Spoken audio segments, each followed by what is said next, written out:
Do you remember when I said this? Okay, so I have about 10 more modules, but I'm not doing any more journeys. This series is over. What a big fat liar I am, because here we go. Season 3 of my modular journey is in fact beginning now. My justification for this reboot is that enough stuff has come in that are in fact completely new and or different, i.e. they're not VCOs, they're not filters, they're not sequencers. Honestly, I'm just setting myself up to do this eternally, of course, because modular is so vast and there's so many options. Just when I thought I was out, they pulled me back in. I plan on this film to be published by January 1st, 2023, so if I made it, Happy New Year to everybody, and I hope you had a very Merry Christmas and that 2023 brings you peace, love, joy, and beautiful sounds for your soul. I'm going to try a couple of format changes for Season 3 because none of this was expected. Most notably, the blue and red has got to go.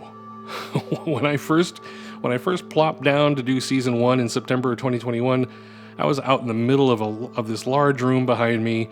I had no light to speak of at my desk. It was pretty dark in here. So I came up with these LED photography panels to splash a little light on the rack. I had no idea how obnoxious that would be. As I got to my 60th episode, and every single video is a different hue because I'm terrible at color grading. I still want my films to look nice, so that's why I'm going to start utilizing the actual Blackmagic Pocket Cinema 4K camera that I got last year. And right now I'm actually using an iPhone because my GoPro Hero 9 has died. I don't know what happened. I filmed probably about 6 hours of journey videos to find that the card was empty when I was done. So, as I was saying, I still want the films to look nice, but I think that the dominant blue and red may fade away eventually. Hey, maybe I can do some YouTube purple.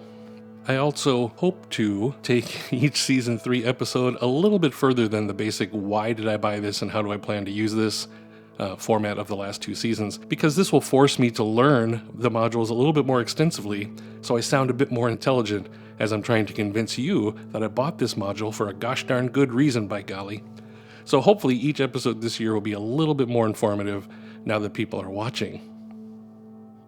What started out as a simple video diary of my journey has now become some kind of legitimate content, and I have you to thank. Those of you finding this non-publicized, non-promoted, quiet, private little channel of mine. While the subscriber and view counts are very cool, what really thrills me even more is watching the viewers of my content talk amongst themselves about modular and musical production. That is so awesome because I'm learning things from you too. Different things to try or what other avenues to push my creativity towards. So thank you. Seriously, all of this is so unexpected, but very exciting and motivating. And here we are in Season 3. With that out of the way, here are some plans for Season 3. Originally, the videos I planned for this year were going to be deep dives, more sonic experiments, and some do-overs for the original 2 seasons where I rushed through some of the modules due to a lack of knowledge or impatience. However, new modules kept pouring in, so once I hit 10 new items, I knew I'd want to talk about them because they're pretty cool. Also in this year, I hope to become self-confident in modular enough to do some live streams or patches from scratch and so forth. I have no problem aiming a camera at my fat head and playing a piano and singing for you because that's what I've done for 40 years, my live performances. Whereas modular is so complex and deep. I feel like I'm finally getting to a place where I can talk about things sensibly, at least superficially. Plus, there's also the fact that my channel isn't all that big, so who would watch a live stream of me fumbling around with patch cables? Maybe my mom.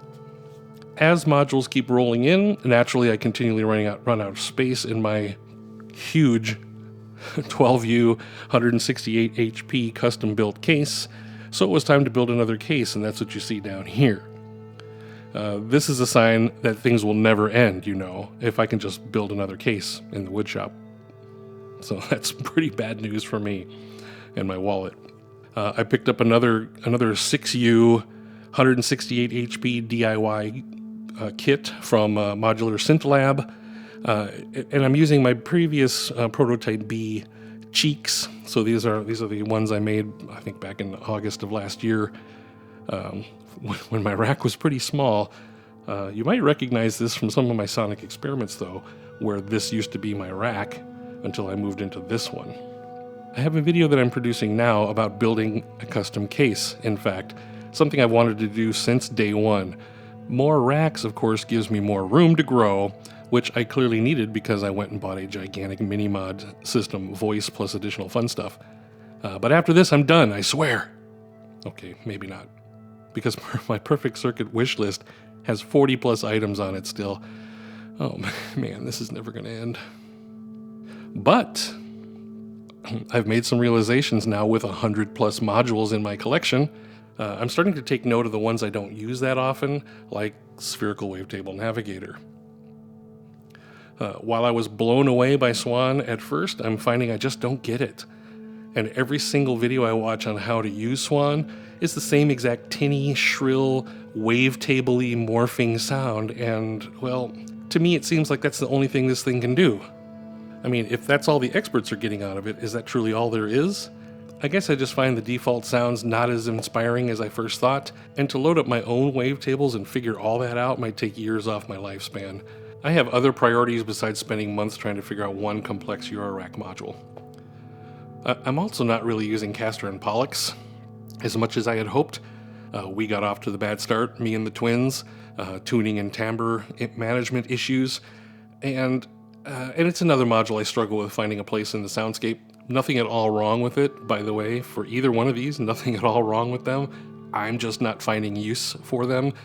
So this is why they're migrating from the top, they're migrating all the way down here to the lower right, because things in the lower right go to reverb.com to hopefully go to a better place.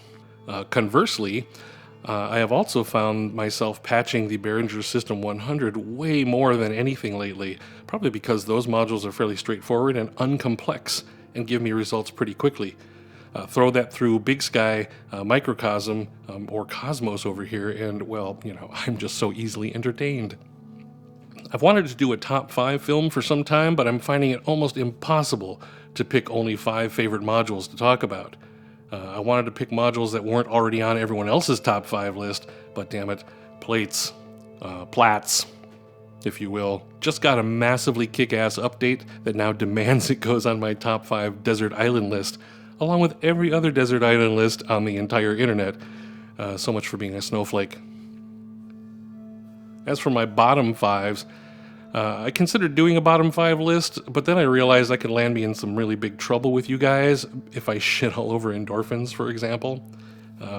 Also, my toilet bowl stinkers, as I called them, have already left the building, so I'm not sure saying why I didn't like them really matters to anyone. So what's been happening since the last quarter of 2022?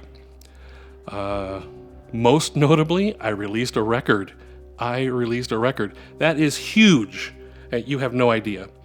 Even though it's just my Season 1 modular jams and just Bandcamp so far, this was a massive, lifelong goal to release anything ever in my 40-year music career. I set a deadline at the beginning of last year that this was the year, 2022, I was going to release something musical, with the deadline being my birthday. But once again, with house projects, the day job crushing my will to live, and then chasing after every new module with a camera all year long, time was just running out.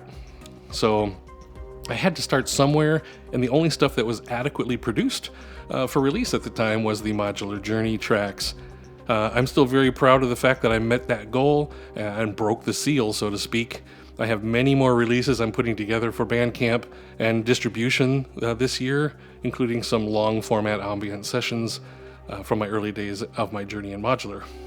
I spent the end of the year planning, scripting, filming, and producing a number of film projects, including all of this Season 3 content up through November.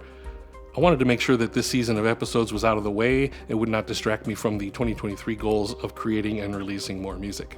Other projects include a studio tour, but kind of from a perspective of tearing this mess apart to clean the room and then put it all back together even sexier than it was before. Well, we'll see how that turned out. During that studio upgrades project, I decided to build a more permanent home for the modular cases, so I stopped tearing things down over and over again when I need to move modular out of the way for other projects. That's this little cubby you see me sitting in right now. And so far, this has reduced the anxiety of setting stuff up to film versus just walking over and flicking on the power and lights and getting at it. So I'm kind of digging it.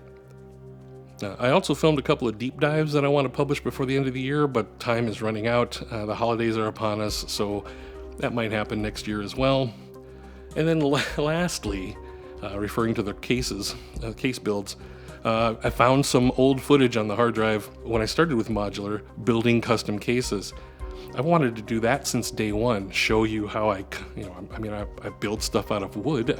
I'm kind of crafty. My first case being a perfect circuit cardboard box. It's a frightening journey through how many iterations of case builds I went through to finally settle on the plain old black rectangle. All these films were in the process of being edited down when the studio cleaning panic began for the holidays. So all that work gets pushed off into 2023, although I do have an even greater priority in my life than modular content, such as I'm also back to looking into my VST collection. Cherry Audio has done some amazing stuff in this last year, as well as dusting off my large synth collection, including the new Novation Summit and the ASM Hydrosynth that I got for my birthday, and have sat across the room patiently awaiting my attention. The priority for me is putting together various instrumental and pop rock tunes that I've written over the last few decades that deserve to be heard. These will likely wind up under the VMG label, or maybe my own name, and I'm not sure yet. But modular plus the synths plus the virtual instruments, it has all been so exciting so far. There's another story I was going to tell, but it doesn't really belong in this episode, so maybe I'll bust that out next year. One thing I do know is I have way too many projects because I have way too much stuff. Or do I? I want to say I'm a little embarrassed because I did say there would be no more of this, but I have built a nice permanent studio for modular in my home, so these recordings should be a lot easier to capture. Plus, there's been a lot of new stuff that's come in, and it's truly unique and inspiring that I want to share with more than just text overlays in a sonic experiment. Besides, I do love the sound of my own voice, don't I? For some surprising stats, and this is a very, very tiny, insignificant YouTube channel, but considering I had this channel for 10 years, and it had maybe 700 views in 10 years, as of the writing of this script and the pre-recording of the Season 3 videos in December, there are 880 total strangers who have stumbled on this quiet, unassuming channel and subscribed. There were 68,000 views of these videos I've created. There have been almost 500,000, that's 500,000 impressions. Though my click-through rate is a mere 5.3%. I'm sure that's because I don't make flashy yellow and pink thumbnails with a stupid look on my face. In closing, I sincerely want to thank you, total strangers, for taking an interest in what I've created here. So as the tubers say, if you like what you see here and would like to see more, hit subscribe, like the ones you like, and as they say, ding that bell if you want to be notified of new content. Oh man, that is so uncomfortable to say. I never intended to be that guy, but even without trying, folks are showing up. So really, thank you so much for that. Now, let's go make some noise.